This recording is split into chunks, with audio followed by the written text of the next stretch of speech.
नमस्कार दोस्तों, स्वागत है आप सभी का आपके अपने YouTube चैनल हिंदी एकेडमी में। यहाँ पर हम लोग तैयारी कर रहे हैं टीजीटी पीजीटी हिंदी के लिए और बहुत ही महत्वपूर्ण प्रश्नों की श्रृंखला आप लोगों के सामने है। पिछली क्लासेस अगर आप लोगों ने इस श्रृंखला की नहीं देखी है तो जरूर देख लीजिएगा। 20 क्वेश्चन हम लोग डेली करते हैं जो किसी न किसी परीक्षा में आए हुए हैं। किसी भी स्टेट लेवल के एग्जाम की तैयारी कर रहे हैं, KVS NVS के लिए या फिर आप लोग DEED+B के लिए तैयारी कर रहे हैं, यूपी टीजीटी पीजीटी के अन्य किसी राज्य की, सभी में आप लोगों को बहुत ज़्यादा हेल्प करने वाले हैं। तो चलिए शुरू करते हैं। और आज का पहला जो प्रश्न है वो एक मुहावरे से शुरू करते हैं हम लोग। और मुहावरा क्या है? बहुत बड़ी विपत्ति आ जाना। बहुत बड़ी विपत्ति आ जाना, इसके लिए सही मुहावरा क्या रहेगा ये आपको बताना है। बहुत बड़ी विपत्ति आ जाना, सही मुहावरा क्या रहेगा? तो इसका मुहावरा क्या होगा? आसमान टूट पड़ना। आसमान टूट पड़ना, ये इसके लिए सही मुहावरा यहाँ पर रहेगा। क्वेश्चन नंबर 2 है, ले चल मुझे बुलावा देकर नाविक धीरे धीरे। ले चल मुझे बुलावा देकर नाविक धीरे धीरे। तो इसके रचयिता कौन है? तो इसके रचयिता है प्रसाद जी, जयशंकर प्रसाद जी। चलिए क्वेश्चन नंबर 3 देखते हैं। एक शब्द है विभावरी, ये किस प्रकार का शब्द है? शब्द आपको बताइए। शब्द के 5 भेद होते हैं, 5 प्रकार के शब्द होते हैं, उनमें से कौन सा है शब्द वो बताएंगे। तो ये जो है विभावरी है तत्सम शब्द। चलिए अगला क्वेश्चन है हमारा, ध्वनिवादी जो आचार्य हैं उनका क्या नाम है? ध्वनिवादी आचार्य क्या नाम है? आनंदवर्धन।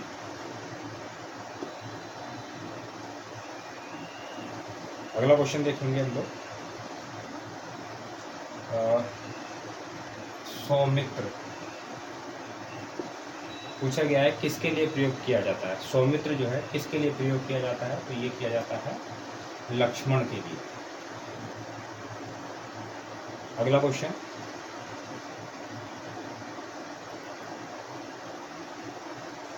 ब्रह्म राक्षस एक कविता है, ये किसकी किसकी कविता है ब्रह्म राक्षस, ये बताना है। तो ये है मुक्तिबोध।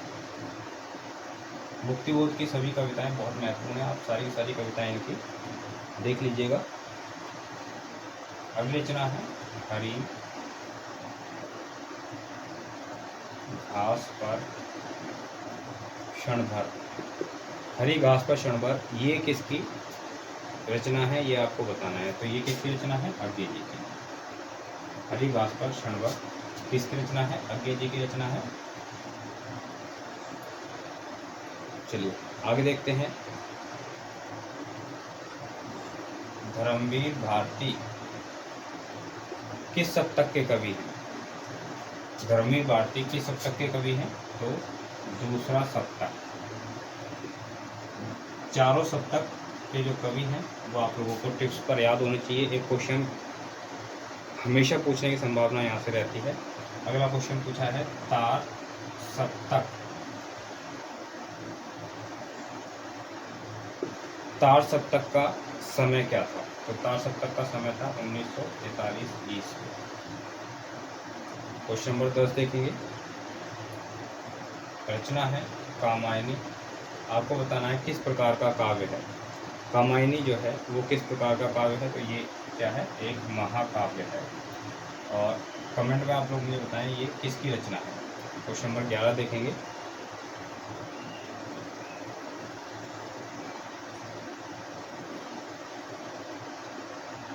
साखी शबद और रमैनी किसने लिखे हैं? साखी शबद और रमैनी किसने लिखे हैं? तो लिखे हैं कबीर ने। कबीर ने लिखे हैं बीजक के अंदर। चलिए क्वेश्चन नंबर 12 देखिए, हिंदी का पहला कवि किसे माना जाता है? हिंदी का पहला कवि किसे माना जाता है? तो सही उत्तर क्या हो जाएगा? सरहपा को हिंदी का पहला कवि माना जाता है। चलिए आगे चलें। और इसी प्रकार के हमारे 2000 से 2100 लगभग क्वेश्चंस हैं ई बुक के अंदर, और इस ई बुक को आप लेकर के पढ़ सकते हैं। काफ़ी महत्वपूर्ण भूमिका आप लोगों की एग्ज़ाम में ये निभाएगी। नंबर आपके सामने है बोर्ड पर, आप लोग इस नंबर पर व्हाट्सएप कर सकते हैं। मैं आपको लिंक प्रोवाइड करा दूँगा जहाँ पर आप लोग जा कर के ई बुक को परचेज़ कर पाएंगे। काफ़ी महत्वपूर्ण प्रश्न आपको मिलेंगे इसके अंदर। लगभग 60 से 70% तक क्वेश्चन आप लोगों को एग्ज़ाम में देखने को मिल जाते हैं, टीजीटी से पीजीटी दोनों के अंदर यहाँ से। चलिए आगे देखते हैं। क्वेश्चन नंबर 13, वह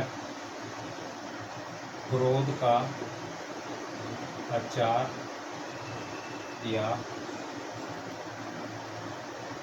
मुरब्बा है। ये जो कथन है किसका है ये आपको बताना है। तो ये कथन किसका है? रामचंद्र शुक्ल जी का है। चलिए क्वेश्चन नंबर 14 देखते हैं। क्वेश्चन नंबर 14 पूछा है, जानने की इच्छा रखने वाला, जानने की इच्छा रखने वाला क्या कहेंगे उसे? तो उसे कहेंगे जिज्ञासु। अगला क्वेश्चन देखते हैं।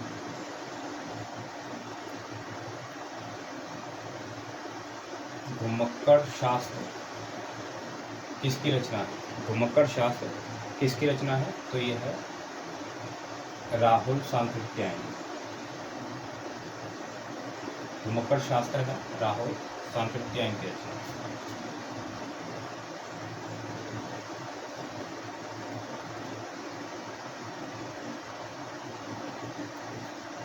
मुहावरा है अंधे की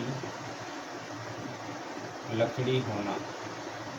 क्या अर्थ रहेगा? अंधे की लकड़ी यानी एकमात्र सहारा होना। क्वेश्चन नंबर 17 देखेंगे।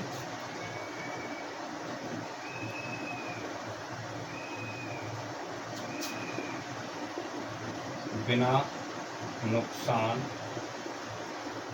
कार्य हो जाना, इसके लिए क्या मुहावरा रहेगा? नुकसान भी ना हो और हमारा कार्य भी हो जाए, इसके लिए क्या मुहावरा सही रहेगा? मुहावरा है सांप भी ना मरे और लाठी भी ना टूटे। ये इसका सही मुहावरा रहेगा। 18 देखेंगे।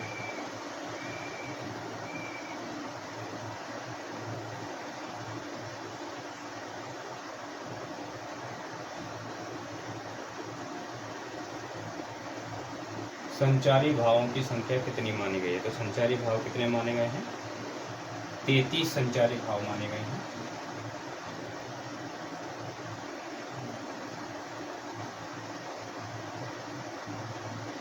चलिए आगे।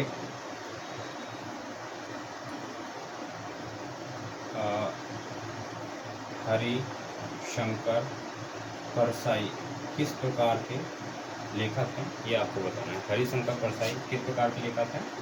ये हैं व्यंग लेखक।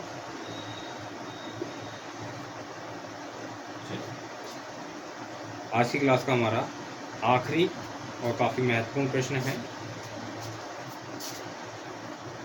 द्विवेदी युग का नामकरण किनके नाम के आधार पर हुआ?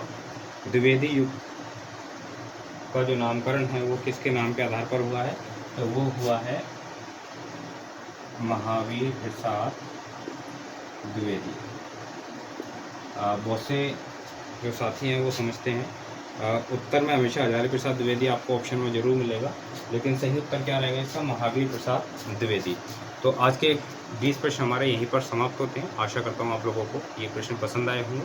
पसंद आए हैं वीडियो को लाइक कीजिए, दोस्तों को शेयर कीजिए। चैनल पर पहली बार आए हैं और आपको कंटेंट पसंद आया है, आपको लगता है कि आपके काम का है, तो चैनल को सब्सक्राइब जरूर कर लीजिएगा। बहुत सारे साथी हैं डेली वीडियोस देखते हैं लेकिन चैनल को सब्सक्राइब करना भूल जाते हैं, तो आप सभी से मेरा रिक्वेस्ट है कि आप लोग चैनल को सब्सक्राइब जरूर कर लीजिए ताकि इसी प्रकार की वीडियोज़ आप लोगों को समय पर मिलती रहे।